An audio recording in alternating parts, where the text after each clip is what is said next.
Welcome to the 2023 Ford F-150 Raptor R. This is my very first time reviewing a truck of any kind, except for the canyon drive that I just did of this truck a couple days back.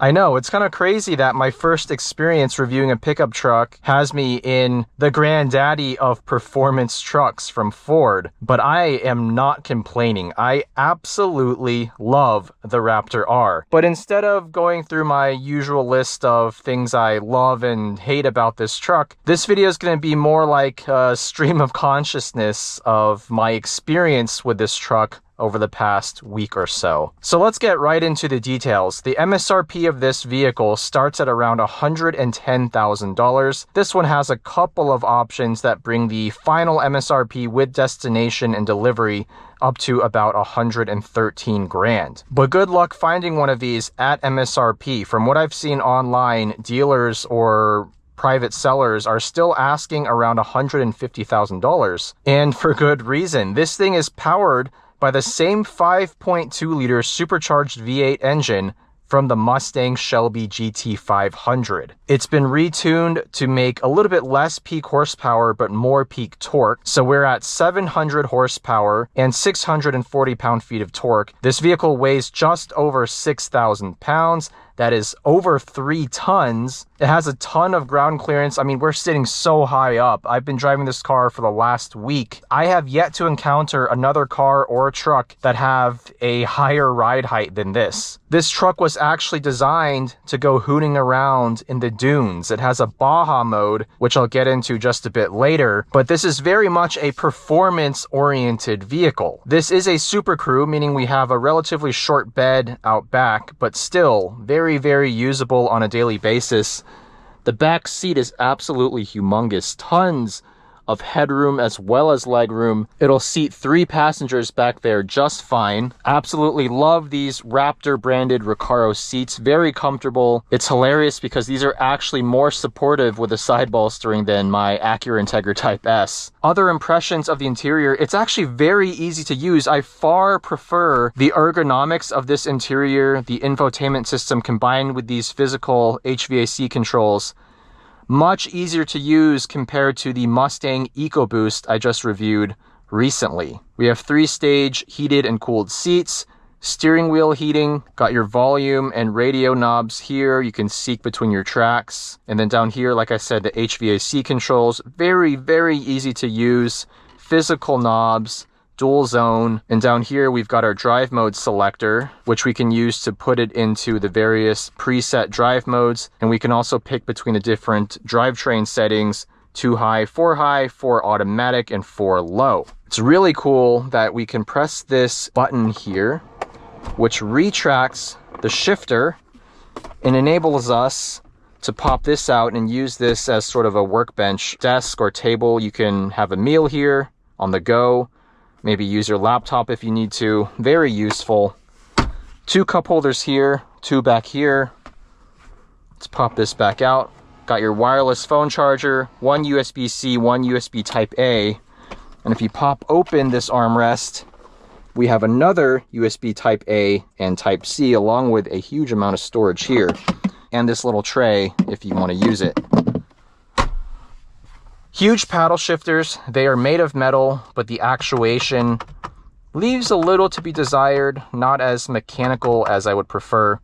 But hey, we are in a 3-ton truck. I'll take these paddles. Does this feel like a $113,000 interior? No, not from a styling or I guess build quality standpoint. But everything does feel solid and everything is incredibly functional. And that's what I love about the interior of this new F-150. Steering wheel is also very straightforward. We have a lot of the driving aids here. We have the R Raptor button, volume control, voice activation, and then over here we have some more settings. Your steering, damper, and exhaust buttons. That's right, we have adjustable electric power steering, adaptive dampers, and a valved exhaust. All right, enough talk. Let's take this thing for a quick drive. Built Ford tough. It starts up in normal. You can put it into sport, tow and haul, slippery, And then on the other side here, we have off-road and Baja, as well as rock crawl. We're gonna leave it in normal mode, but, and this is one thing I really love about this Raptor R, we can put the exhaust, look at this, we have a quiet mode. Did you hear that? I mean, this thing gets so quiet. It's almost imperceptible that it has a V8 when you have it in this mode, but we're not gonna do that. We're gonna put this into sport. This exhaust does drone in sport and the loudest mode, which is Baja, but I think in sport, it has a nice balance where you get a nice aggressive tone on throttle without it being absolutely too obnoxious. I've driven this vehicle about 250 miles in the past week, and we are averaging 11.5 miles per gallon. It's rated for 10 in the city, 15 on the highway, and around 12 miles per gallon combined. We have a 36-gallon fuel tank, so realistically, you'll probably get around 350, maybe a little over 350 miles per tank driving normally. Super easy to drive this truck. That was the first thing I was pleasantly surprised by. It is a huge vehicle, don't get me wrong, but with all the different aids that we have in modern vehicles nowadays, it makes it pretty maneuverable. We have a 360-degree camera. It's not available when we're going above a certain speed, but at low speed, let me try to demonstrate that. Once we slow down,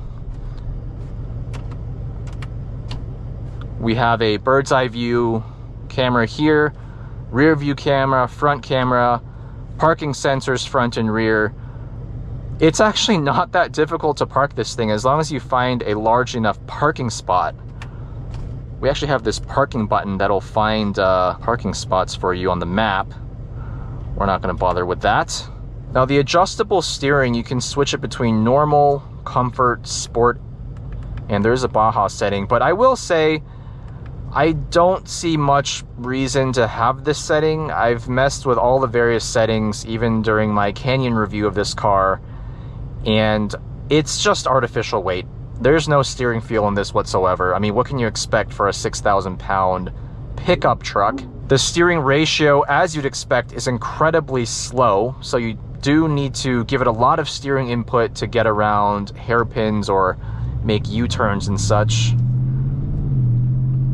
In some of the on-ramps I've taken, I've had to slow down quite a bit because the front end does tend to wash out. It will understeer if you even push just a little too aggressively. These tires are just not meant for high performance driving on a dry surface, as I found out very clearly during the Canyon review of this vehicle. Actually, I had a normie in a Mazda CX-5 CUV following me around during that Canyon drive, and I really had a hard time just pulling away, even with 700 horsepower. But you know what? I don't care about that one bit, because this vehicle is not about going around corners on Canyon roads. I did it just for the hell of it, just to see what would happen, being my very first truck review and all. But where this vehicle really shines is in a straight line.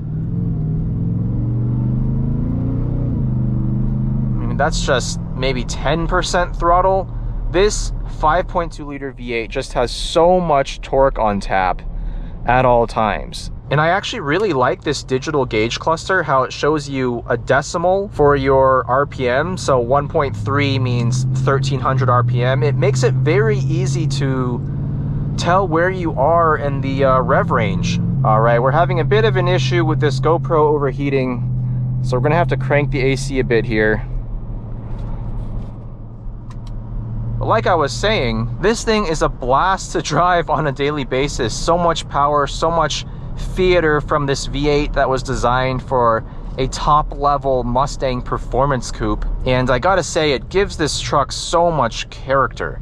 That's the obvious part. big engine in a pickup truck, that's nothing new, right? But what is new is the sheer level of refinement that this Raptor R offers. In the normal damper setting, this thing is so comfortable. It just glides over bumps. You can't even really tell it's on 37-inch all-terrain tires. It rides beautifully well. It rides better than the brand new Toyota Sequoia Capstone that I reviewed a few months back. This is more comfortable by far. The chassis even feels, dare I say, a little bit stiffer and more rigid. It doesn't shimmy over bumps at high speed. This engine adds so much character, that's a given. But what you might not be able to figure out on paper is just how daily drivable this truck is. It is so comfortable. Frankly, I think that putting the dampers into sport is completely pointless. Yes, it makes the dampening more stiff, but you really don't get any more performance out of it because you're so limited by the sheer weight, size, and the lack of mechanical grip from these tires. By the way, we are now in the quiet exhaust mode, and if you can tell over the sound of the blasting AC to keep this GoPro cool, this engine is super quiet now. I can barely hear it. I can't tell if it's a V8 or a V6 or anything else. Let's put it back into sport. Immediately you start hearing burbles from that exhaust, even at just 700 idle RPM. Another thing I really like about this Raptor R's driving dynamics is this 10-speed torque converter automatic transmission. The 10-speed auto in the EcoBoost Mustang of the S650 generation that I recently reviewed was surprisingly really disappointing. I'm not sure how different this 10-speed is compared to that one, but I'm a lot more impressed with the shift speed of this application for some reason. I don't know if it's because they retuned it for the F-150 or if my judgment is just clouded by the fact that I'm driving a 3-ton pickup truck that can shift as quickly and smoothly as this does, and with such closely spaced gear ratios. If we put it into manual mode, can use these pedals, and I gotta say, pretty dang responsive. Listen to those downshifts. Rev matched.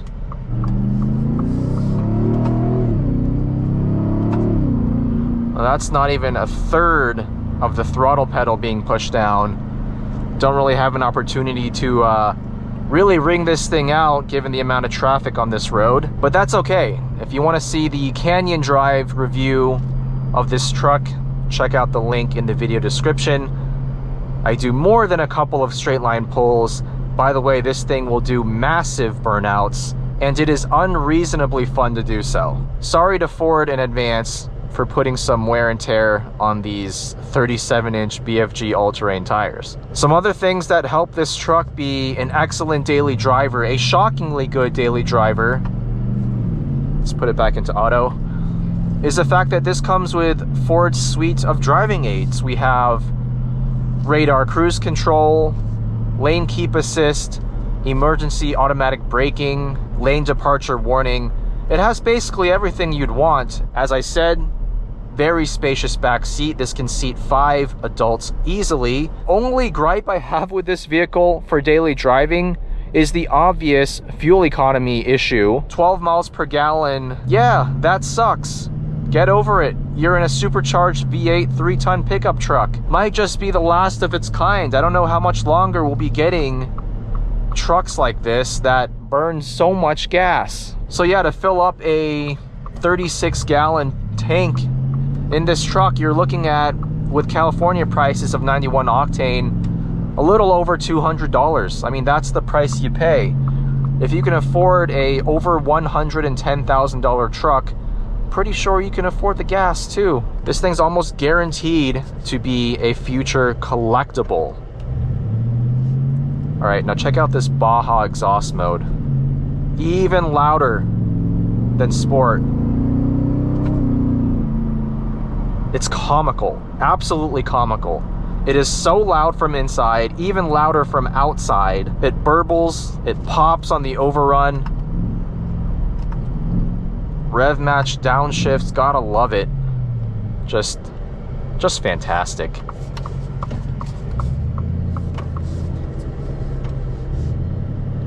How can you not just drive this thing and smile? It is just a laugh generating machine. Wish I could demonstrate that here, but we don't want to piss off these locals too much. They're probably already hating me for driving a big loud V8 truck in California, where most people have Nissan Leafs and Teslas. Didn't get a chance to go off-roading in the last week. Unfortunately, something I would have loved to have done actually is to have my very first off-roading experience in a Raptor R, complete overkill, but I'm sure this thing is fantastic at that.